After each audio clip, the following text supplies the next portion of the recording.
What should you know before hiring your financial planner? Last video here, it's Lisa Ward here, your investment advisor to millionaires. So we're going to add up all of the things we've previously talked about. So what designations does your advisor have? What does that mean to you as the client? Is that important to what you need from them? Good question. Are they a fiduciary? Are they legally bound to do what is in your best interest, or are they just going to sell you a product? I would probably want a fiduciary, but it depends on what you need from them. Then what structure? Where are they working? Are they limited to just insurance products, or do they have the flexibility to go find the best fit for you? How do they get paid? It's a fantastic question. And we are legally bound to tell you how we get paid. If you want to know how much commission somebody makes off of a product they're selling you, ask. I'll gladly tell you. I don't care. That's fine. You should know.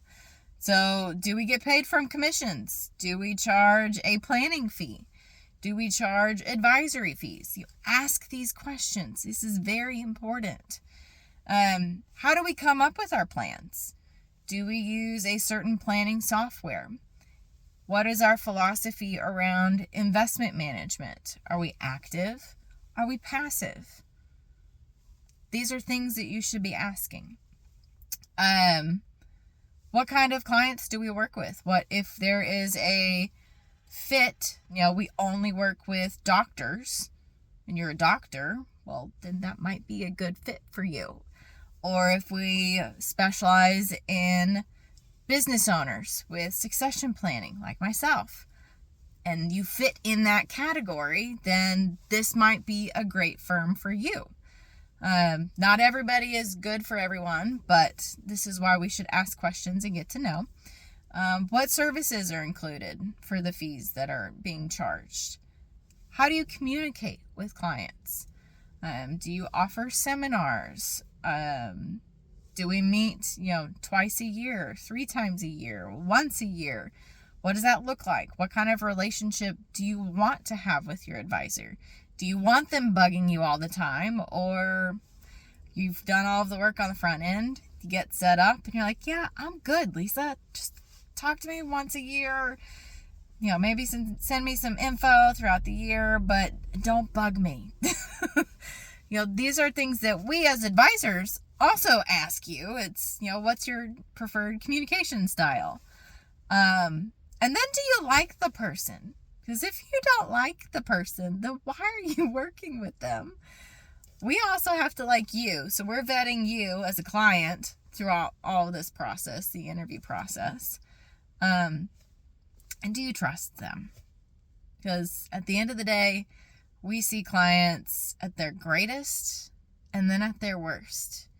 So you want to make sure that this person that you are basically making sure that your life is going to be okay, is going to be there for you, and is going to be there in a good way. So these are some great questions to ask. I'll probably put some other ones in the list below.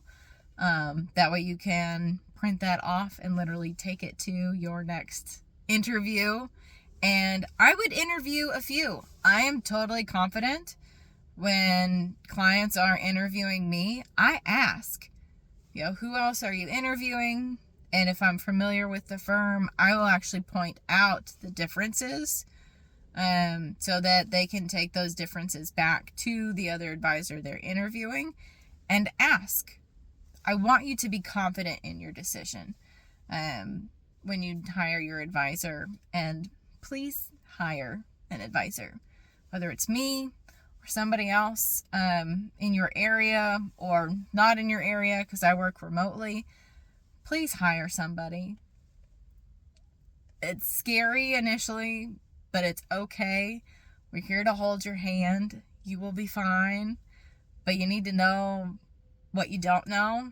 And sometimes that's the first step of recognizing, I know I want to be here in a few years, but I have no clue how to get there. That is okay.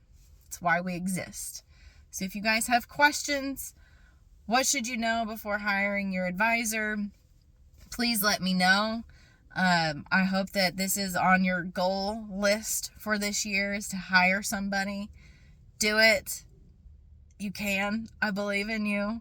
If you guys have questions, let me know.